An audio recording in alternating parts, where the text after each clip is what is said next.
সীমান্ত এলাকা থেকে অস্ত্র এনে রাজধানী ঢাকায় সরবরাহের সময় একটি বিদেশি পিস্তল ও বিপুল পরিমাণ গুলিসহ মুশফিক উদ্দিন টগরকে গ্রেপ্তার করেছে র্যাব।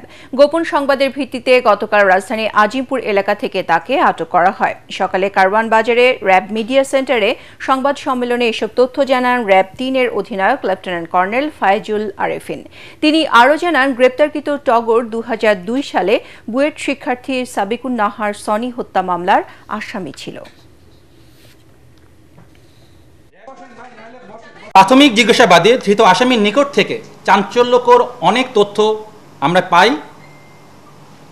যে জিনিসটা বেশি ইম্পর্টেন্ট, যে সীমান্তবর্তী এলাকা হতে তিনি বিভিন্ন সময় অবৈধভাবে অস্ত্র ঢাকায় নিয়ে আসেন এবং বিভিন্ন মানুষকে তা সরবরাহ করে থাকেন। এবং আমরা যেটা আপনাদেরকে বলতে চাই যে তার দেওয়া তথ্য অনুযায়ী আমাদের এই কার্যক্রম চলমান থাকবে।